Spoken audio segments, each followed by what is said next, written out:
ಎಲ್ಲರಿಗೂ ನಮಸ್ಕಾರ. ಮತ್ತೊಂದು ವಿಡಿಯೋಗೆ ಸ್ವಾಗತ. ಬಿಗ್ ಬಾಸ್ ಸೀಸನ್ 11 ಸ್ಟಾರ್ಟ್ ಆಗುತ್ತೆ. ಯಾವುದೇ ಒಂದು ಪ್ರೋಗ್ರಾಮ್ ಸ್ಟಾರ್ಟ್ ಆಗ್ಬೇಕಂದ್ರೆ ಅದು ಮುಗಿಲೇಬೇಕು. ಮುಗಿಯೋ ಸಮಯ ಬಂದೇ ಬಿಡ್ತು. ನಾಳೆ ನಾಡ್ದ 2 ದಿನ ಇರುತ್ತೆ. ಆಕ್ಚುಲಿ ನಾಳೆನೆ ಶೂಟಿಂಗ್ ಆಗುತ್ತೆ. ಯಾಕಂದ್ರೆ ಸಾಟರ್ಡೆ ನೈಟೇನೆ ಗೊತ್ತಾಗುತ್ತೆ ವಿನ್ನರ್ ಯಾರು ಅಂತ. ಇಲ್ಲಿ ವಿನ್ನರ್ ಯಾರು ಅಂತ ಮಾತಾಡೋಕ್ಕಿಂತ ಮುಂಚೆನೆ ಟಾಪ್ 3 ಅಂತ ಯಾರು ಬರ್ತಾರಂತ ಕ್ಲಿಯರ್ ಕಟ್ ಆಗಿ ಈ ವಿಡಿಯೋದಲ್ಲಿ ಮಾತಾಡೋಣ. ಟಾಪ್ 3 ಯಾರು ಬರ್ತಾರೆ, ಯಾಕೆ ಬರ್ತಾರೆ, ವೋಟಿಂಗ್ ಪ್ರಕಾರ ಬರ್ತಾರ, ಫ್ಯಾನ್ಸ್ ಪ್ರಕಾರ ಬರ್ತಾರ, ಇಲ್ಲ ಕಲರ್ಸ್ ಕೋಟಾದಿಂದ ಬರ್ತಾರ, ಈ ರೀತಿ ಹಲವಾರು ಜನಗೆ ಹಲವಾರು ಪ್ರಶ್ನೆಗಳಿರ್ತವೆ. ಆ ಪ್ರಶ್ನೆಗಳನ್ನ ಯಾಕೆ, ಏನು, ಎಲ್ಲಿ, ಎತ್ತ ಅಂತ ಕ್ಲಾರಿಫೈ ಮಾಡ್ತೀನಿ. ಖಂಡಿತವಾಗ್ಲೂ ಟಾಪ್ 3 ಅಲ್ಲಿ ಇವರೇ ಬರ ಅಂತ ಹೇಳ್ಬೋದು. ದಯವಿಟ್ಟು ಚಾನಲ್ ಯಾರನ್ನ ಹೊಸ ನೋಡ್ತಾ ಇದ್ರೆ ಮಿಸ್ ಮಾಡ್ದಾನೆ ಸಬ್ಸ್ಕ್ರೈಬ್ ಮಾಡಿ, ಲೈಕ್ ಮಾಡಿ, ಶೇರ್ ಮಾಡಿ. ನೋಡಿ, ಒಂದ್ ಸೀಸನ್ ಶುರು ಆದ್ಮೇಲೆ ಗೊತ್ತಾಗುತ್ತೆ ಯಾರು ಆಟ ಚೆನ್ನಾಗ್ ಆಡ್ತಾರೆ, ಯಾರು ಆಡಲ್ಲ, ಏನಕ್ಕೆ ಆಡ್ತಾರೆ, ಯಾವ ಬೇಸಸ್ ಮೇಲೆ ಇವ್ರಿಗೆ ಬರ್ತಾರೆ ಅಂತ. ನೋಡಿ, ಮೊದಲನೇದಾಗಿ ನೀವೆಷ್ಟೇ ಏನೇ ತಗೊಂಡ್ರು ಮುಖ್ಯವಾಗಿ ಒಂದು ಏನೇ ಇರುತ್ತೆ. ಟಾಸ್ಕ್ ಆಡ್ಲಿ ಬಿಡ್ಲಿ, ಸ್ಟ್ರಾಟಜಿ ಮಾಡ್ಲಿ, ಪರ್ಸನಾಲಿಟಿ ಇರ್ಲಿ, ಒಳ್ಳೆ ವ್ಯಕ್ತಿತ್ವ ಇರ್ಲಿ ಬಿಡ್ಲಿ, ಟಾಸ್ಕ್ ಆಡ್ಲಿ, ಬೈಸ್ಕೊಂಡ್ಲು, ಜೈಲ್ಗೆ ಹೋದ್ರು, ಕ್ಯಾಪ್ಟನ್ ಆಗದೆ ಇದ್ರು, ಇವೆಲ್ಲ ಕನ್ಸಿಡರ್ ಮಾಡಿದ್ರು ಫೈನಲಿ ಬರೋದೇನು ಗೊತ್ತಾ? ಫ್ಯಾನ್ಸ್ ಇದ್ರೆ ಈ ಫ್ಯಾನ್ಸ್ ಏನ್ ಮಾಡ್ತಾರೆ ಗೊತ್ತಾ? ಫ್ಯಾನ್ಸ್ ಇದ್ರೆ ಓಟ್ಸ್ ಬರುತ್ತೆ. ಓಟ್ ಇದ್ರೆ ಅಂದ್ರೆ ಫ್ಯಾನ್ಸ್ ಇದ್ರೆ ಅಂತ ಲೆಕ್ಕ. ಈಗ ಒಂದು ವ್ಯಕ್ತಿ ಮೇಲೆ, ಒಂದು ಕಂಟೆಸ್ಟೆಂಟ್ ಮೇಲೆ ನಾವ್ ಯಾವ ರೀತಿ ಆದ್ರೂ ಒಂದು ಕನ್ಸಿಡರ್ ಮಾಡ್ತಾನಂದ್ರೆ ನಾವೇನು ಹೋಗಿ ಕಲರ್ಸ್ ಕನ್ನಡ ಹತ್ರನೋ ಇಲ್ಲ ಜಿಯೋ ಸಿನಿಮಾದಲ್ಲಿ ಹೋಗಿ ಓಟ್ ನೋಡ್ಬೇಕಾ ಅವಶ್ಯಕತೆನೇ ಇರಲ್ಲ. ಇವರೇ ಟಾಪ್ 3 ಅಲ್ಲಿ ಇರ್ತಾರೆ ಅನ್ನೋಕೆ ಒಂದು ದೊಡ್ಡ ಪ್ಲಾಟ್ಫಾರ್ಮ್ಸ್ ಎಲ್ಲ ಇದಾವೆ. That is social media. ಯಾಕಂದ್ರೆ ಸೋಷಿಯಲ್ ಮೀಡಿಯಾ ಎಷ್ಟೊಂದು ಇಂಪ್ಯಾಕ್ಟ್ ಕ್ರಿಯೇಟ್ ಮಾಡುತ್ತೆ ಅಂದ್ರೆ ಒಂದು ಕಂಟೆಸ್ಟೆಂಟ್ಗೆ ಖಂಡಿತವಾಗ್ಲೂ ಒಂದು ತಗೊಳ್ಳಿ, ಫೇಸ್ಬುಕ್ ತಗೊಳ್ಳಿ, ಇನ್ಸ್ಟಾಗ್ರಾಮ್ ತಗೊಳ್ಳಿ, ಯೂಟ್ಯೂಬ್ ತಗೊಳ್ಳಿ, ಪ್ರತಿ ಒಂದು ಪ್ಲಾಟ್ಫಾರ್ಮ್ ಅಲ್ಲೂ ಆ ವ್ಯಕ್ತಿ ಆ ಕಂಟೆಸ್ಟೆಂಟ್ ನ ಇಷ್ಟಪಡ್ತಾನೆ, ಅವ್ರು ವೋಟ್ ಮಾಡ್ತಾರೆ ಅಂದ್ರೆ ಪ್ರತಿ ಸೋಷಿಯಲ್ ಮೀಡಿಯಾ ಪ್ಲಾಟ್ಫಾರ್ಮ್ ಅಲ್ಲೂ ಅವ್ರ ಒಂದು ಕಮೆಂಟ್ ಇರುತ್ತೆ, ಅವ್ರ ಒಂದು ಲೈಕ್ ಇರುತ್ತೆ, ಅವ್ರ ಬಗ್ಗೆ ಒಂದು ಸ್ಟೇಟಸ್ ಇರುತ್ತೆ. ಈ ರೀತಿ ತಗೊಂಡಾಗ ಇಲ್ಲಿ ಕ್ಲಿಯರ್ ಕಟ್ ಆಗಿ ಗೊತ್ತಾಗುತ್ತೆ. ನೀವು ನನ್ನ ಪ್ರಶ್ನೆ ಮಾಡ್ಬೋದು, ಕೇವಲ ಸೋಷಿಯಲ್ ಮೀಡಿಯಾ ನೋಡೇ ನೀವು ಕನ್ಸಿಡರ್ ಮಾಡ್ಬಿಡ್ತಾರ ಟಾಪ್ 3 ಅಂತ? ಹೌದು. ಈಗ ನಾವಿದ್ದೀವಿ, ಸ್ಮಾರ್ಟ್ ಫೋನ್ ಯೂಸ್ ಮಾಡ್ತಾ ಇದೀವಿ.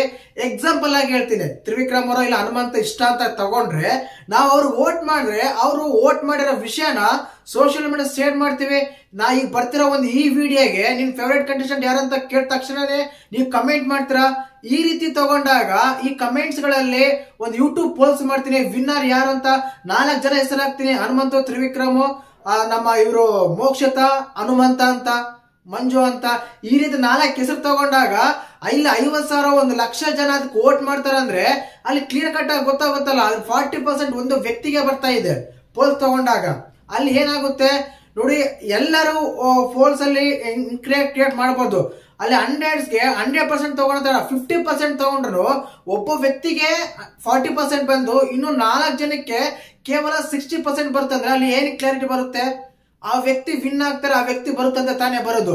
ಈ ರೀತಿಯಾಗಿ ಕೇವಲ ಸೋಷಿಯಲ್ ಮೀಡಿಯಾ ಅಂತ ನಾನು ಹೇಳ್ತಾ ಇಲ್ಲ.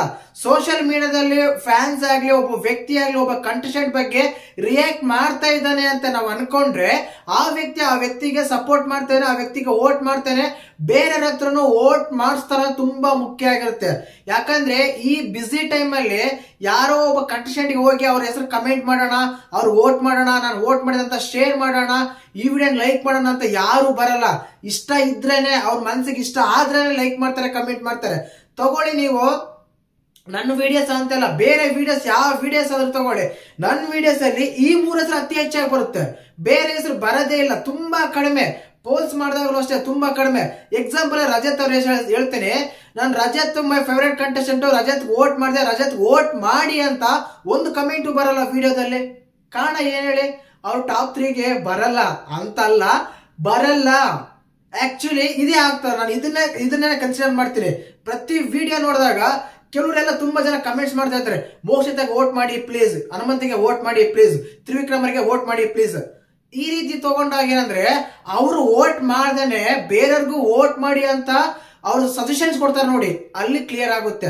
ಈ ತಗೊಂಡಾಗ ನಾನು 3 ಹೆಸರು ತಗೊಂತೀನಿ ಅಂತ ಹೇಳಿದೆ. ಮೊದಲನೇ ಹೆಸರು ಹನುಮಂತ ತಗೊಂತೀನಿ, 2ನೇ ಹೆಸರು ಮೋಕ್ಷಿತ ತಗೊಂತೀನಿ, 3ನೇ ಹೆಸರು ನಮ್ಮ ತ್ರಿವಿಕ್ರಮ ತಗೊಂತೀನಿ. ನೀವು ಅನ್ಬೋದು ವಿಡಿಯೋ ನೋಡಿದಾಗ ಕಮೆಂಟ್ಸ್ ಎಲ್ಲ ಬರ್ತವೆ, ನೀವೆಲ್ಲ ಬಕೆಟ್ ಹಿಡಿತೀರಾ, ನೀವು PR ಮಾಡ್ತಾ ಇದ್ರ. ಗುರು, ನಮ್ ಚಾನಲ್ ಇರೋದೇ 10,000 ಸಬ್ಸ್ಕ್ರೈಬರ್ಸ್.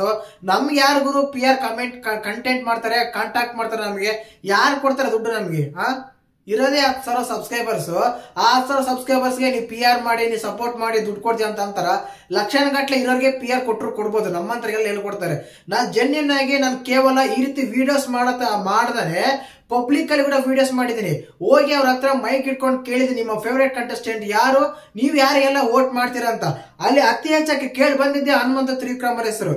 ನಾನು ಹೊಸಪೇಟೆ, ಬಳ್ಳಾರಿ, ದುರ್ಗ ಈ ಕೆಲವು ಏರಿಯಾಗಳೆಲ್ಲ ನಾನು ಹೋಗಿ ಕೇಳಿದಾಗ ಒಂದು ರಿವ್ಯೂ ತಗೊಂಡಾಗ ಪಬ್ಲಿಕ್ ಅಲ್ಲಿ ಕಾಲೇಜ್ ಹುಡುಗರ ಹತ್ರ ಆಗ್ಲಿ, ವಯಸ್ಸಾದವ್ರ ಹತ್ರ ಆಗ್ಲಿ, ಮಿಡಿಲ್ ಇರೋ ಹತ್ರ ಆಗ್ಲಿ, ಎಲ್ಲರ ಹತ್ರ ತಗೊಂಡಾಗ ಎಲ್ಲರ ಹತ್ರ ಬಂದಿದ್ದೆ ಎರಡೇ ಹೆಸರು, ಹನುಮಂತ ತ್ರಿವಿಕ್ರಮ್ ಅಂತ. ಅದ್ರಲ್ಲೂ ಅತಿ ಹೆಚ್ಚಾಗಿ ಬಂದಿದ್ದು ಹನುಮಂತ ಹೆಸರು ಅಂತ. ನಾನು ಟಾಪ್ 3 ಅಂತ ತಗೊಂಡ್ರೆ ಮೊದಲ ಹೆಸರು ತಗೊಂಡದೆ ನಮ್ಮ ಹನುಮಂತರ ಹೆಸರು. ಯಾಕಂದ್ರೆ ನೋಡಿ, ಹನುಮಂತರ ಹೆಸರು ತಗೊಂತೀನಿ ನಾನು ಯಾವ ಕಾರಣಕ್ಕಂದ್ರೆ ಒಂದೇ ಒಂದು ಕಾರಣ, ವಿನ್ನರ್ ಆಗೋದನ್ನ ಬಿಟ್ರೆ ನೋಡಿ, ಮೊದಲನೇದಾಗಿ ಟಾಸ್ಕ್ ಆಡ್ತಾರೆ, ಪರ್ಸನಾಲಿಟಿ ಚೆನ್ನಾಗಿದೆ, ವ್ಯಕ್ತಿತ್ವ ಅಂತ ತಗೊಂಡ ಆ ವ್ಯಕ್ತಿ ಯಾರ ಬಗ್ಗೆನೂ ಬೆನ್ನಿಂದ ಮಾತಾಡಿಲ್ಲ. ಆ ವ್ಯಕ್ತಿ ಆ ಟೈಮಲ್ಲಿ ಇಲ್ಲ ಅಂದ್ರೆ ಆ ವ್ಯಕ್ತಿ ಬಗ್ಗೆ ಮಾತಾಡಲ್ಲ, ಅವರು ಕೆಟ್ಟದಾಗಿ ಮಾತಾಡಲ್ಲ. ಮುಖ್ಯ ಮೇನ್ ಆಗಿ ಮಾತಾಡೋದು ಅನ್ನೋದಕ್ಕಿಂತ ಕೆಟ್ಟದಾಗಿ ಮಾತಾಡಲ್ಲ. ಆ ವ್ಯಕ್ತಿ ಪರ್ಸನಾಲಿಟಿ ಚೆನ್ನಾಗಿದೆ, ಟಾಸ್ಕ್ ಆಡ್ತಾರೆ, ಹಾಡಾಡ್ತಾರೆ, ಎಂಟರ್ಟೈನ್ಮೆಂಟ್ ಮಾಡ್ತಾರೆ, ದೋಸ್ತ ದೋಸ್ತ ಅಂತ ಅವ್ರದೇ ಒಂದು ಸ್ಪೆಷಲ್ ಆಗಿ ಒಂದು ಕ್ರಿಯೇಟ್ ಮಾಡ್ಕೊಂಡಿದ್ದಾರೆ. ಈ ಕಾರಣಕ್ಕೆ ಅವರು ಟಾಪ್ 3 ಇದ್ದೇ ಇರ್ತಾರೆ 100%. ಇನ್ನು ತಗೊಳ್ಳೋಣ ನಮ್ಮ ತ್ರಿವಿಕ್ರಮ್ ಅವರು. ಇವ್ರಂತ ಬಂದಾಗ ಸ್ಟಾರ್ಟಿಂಗ್ ಅಲ್ಲಿ ಬಂದಾಗಲೇ ಒಂದು ಸ್ಟ್ರಾಂಗ್ ಕಂಟೆಸ್ಟೆಂಟ್ ಅಂತ ತಗೊಂಡಿದ್ರು. ಇವರು ಹಲವಾರು ಕೆಲವು ತಪ್ಪುಗಳೆಲ್ಲ ಮಾಡಿದರೆ ಆ ತಪ್ಪುಗಳನ್ನು ತಿದ್ದುಕೊಂತ ಮಾತು ಅಂತ ಬಂದಾಗ, ಅವಕಾಶ ಅಂತ ಸಿಕ್ಕಾಗ ಆ ಅವಕಾಶಗಳ ಸರಿಯಾಗಿ ಉಪಯೋಗಿಸ್ಕೊಂಡಿದ್ದಾರೆ. ಯಾವುದೇ ಕಾರಣಕ್ಕೂ ಬಿಟ್ಕೊಟ್ಟಿಲ್ಲ.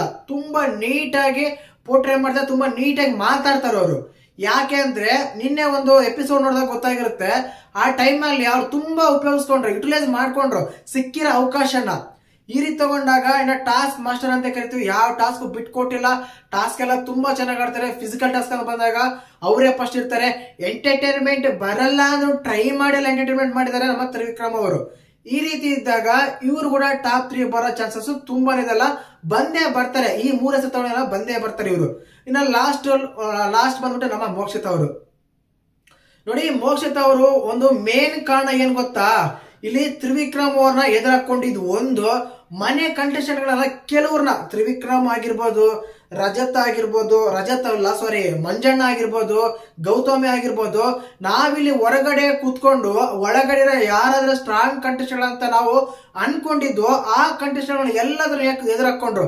ನೋಡಿ, ಇಲ್ಲಿ ಏನಾಗುತ್ತೆ ಗೊತ್ತಾ, ಯಾವ್ದಾದ್ರು ಒಂದು ಕಂಟೆಸ್ಟೆಂಟ್ ಎದುರಾಕೊಂಡ್ರೆ ನಾವು ಅಲ್ಲಿ ಸುತ್ತಮುತ್ತಲಿರೋ ಅವರೆಲ್ಲ ವಿರೋಧ ಫ್ಯಾನ್ಸ್ ಇರ್ತಾರಲ್ಲ, ಅವರೆಲ್ಲಾನು ಸಪೋರ್ಟ್ ಮಾಡಕ್ಕೆ ತಯಾರಾಗ್ತಾರೆ. ಆ ಟೈಮಲ್ಲಿ ವ್ಯಕ್ತಿತ್ವ ಅಂತ ಬಂದಾಗ ತುಂಬಾ ಚೆನ್ನಾಗಿದೆ. ಬೇರೆಯವರಿಗೆ ಹರ್ಟ್ ಮಾಡೋದ್ರಲ್ಲಿ ಹರ್ಟ್ ಮಾಡೇ ಇಲ್ಲ ಅನ್ಸುತ್ತೆ ನನ್ನ ಪ್ರಕಾರ. ಮೋಕ್ಷಿತ ಅವರು ಬೇರೆಯವ್ರಿಗೆ ಹರ್ಟೇ ಮಾಡಿಲ್ಲ. ಆ ರೀತಿಯಾಗಿ ಪರ್ಸನಾಲಿಟಿ ಕರ್ಕೊಂಡ್ ಬಂದಿದ್ದಾರೆ. ಅಭಿಮಾನ, ಸ್ವಾಭಿಮಾನ ಅಂತ ನೋಡಿ, ಅದು ತುಂಬಾ ಉಳಿಸ್ಕೊಂಡಿದ್ದಾರೆ.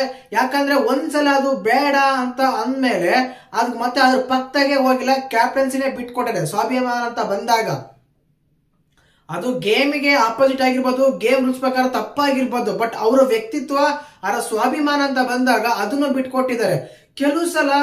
ಕೆಲವು ಪಾಯಿಂಟ್ಸ್ ಗಳ ಬೆನ್ನಿಂದೆ ಮಾತಾಡಿದ್ರೆ ಅನ್ನೋದು ಬಿಟ್ರೆ, ವ್ಯಕ್ತಿತ್ವ ಅಂತ ಬಂದಾಗ ಯಾರ ಹತ್ರ ಹೋಗಿ ಫೋರ್ಸ್ಫುಲ್ ಹತ್ರ ಫೈಟ್ ಮಾಡಿಲ್ಲ, ಫಿಸಿಕಲ್ ಆಗಿಲ್ಲ, ಅವ್ನ ಹಟ್ ಮಾಡೋಕಂತ ಹಟ್ ಮಾಡಿಲ್ಲ, ಅವ್ರು ಆಗ್ಲೇಬೇಕಂತಂದಿಲ್ಲ.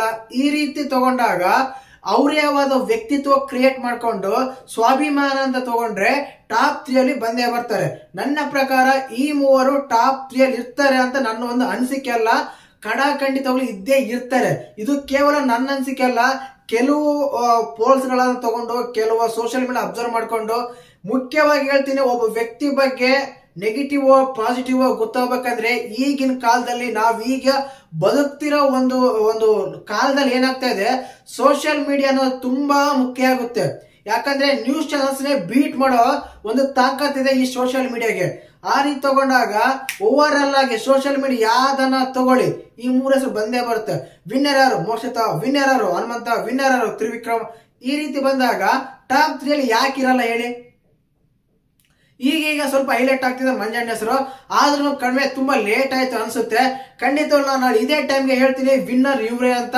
ಯಾಕಂದ್ರೆ ಮೊದ್ಲೇ ಹೇಳಿದೆ, ಫ್ಯಾನ್ಸ್ ಇದ್ರೆ ಓಟಿದ್ರೆ ಫ್ಯಾನ್ಸ್ ಇರುತ್ತೆ ಅಂತ. ಸೋಷಿಯಲ್ ಮೀಡಿಯಾ ಅಬ್ಸರ್ವ್ ಮಾಡಿದಾಗ ಈ ರೀತಿ ಎಲ್ಲ ಆಗುತ್ತೆ. ಬಟ್ ನನ್ನ ಪರ್ಸ್ಪೆಕ್ಟಿವ್ ಬಂದಾಗ ಒಂದ್ ಸಣ್ಣ ಅಪ್ಡೇಟ್ ಅಂತ ಸಿಕ್ಕಾಗ ಈ ರೀತಿ ಇದೆ, ಟಾಪ್ 3 ಅಂತ ಇವ್ರೆ ವಿನ್ನರ್ ಅಂತ ಅಲ್ಲ ಗೊತ್ತಿದೆ. ಬಟ್ ನಮ್ಮ ಬಿಗ್ ಬಾಸ್ ಆಗ್ಲಿ ಇಲ್ಲ ಕನ್ನಡವರಾಗಿ ಕೈವಾಡ ಏನಾದ್ರು ಬದಲಾವಣೆ ಆದ್ರೆ ವಿನ್ನರ್ ಚೇಂಜಸ್ ಆಗಿ ಇರುತ್ತೆ. ಇಲ್ಲಾಂದ್ರೆ ಆಲ್ರೆಡಿ ವಿನ್ನರ್ ಫಿಕ್ಸ್ ಆಗಿದ್ದಾರೆ. ಅವ್ರು ಯಾರಂತ ನಾಳೆ ತಿಳ್ಕೊಳ್ಳೋಣ, ಈಗಲೇ ಬೇಡ ಅಂತ ಅನ್ಸುತ್ತೆ. ಮತ್ತೆ ಈ ವಿಡಿಯೋ ಇಷ್ಟ ಆದಾಗ ನಿಮ್ಮ ಫೇವರೇಟ್ ಕಂಟೆಸ್ಟೆಂಟ್ ಟಾಪ್ 3 ಇದ್ದಾರ? ನಿಮ್ಮ ಪ್ರಕಾರ ಇನ್ನು ಯಾರು ಟಾಪ್ 3 ಇರ್ಬೇಕಾಗಿತ್ತ ಅಂತ ಕಮೆಂಟ್ ಮಾಡಿ. ಹಾಗೇನೆ ವಿಡಿಯೋ ಇಷ್ಟ ಆದ್ರೆ ಲೈಕ್ ಮಾಡಿ, ಶೇರ್ ಮಾಡಿ, ಸಬ್ಸ್ಕ್ರೈಬ್ ಮಾಡಿ. ಜೈ ಹಿಂದ್, ಜೈ ಕರ್ನಾಟಕ ಮಾತೆ.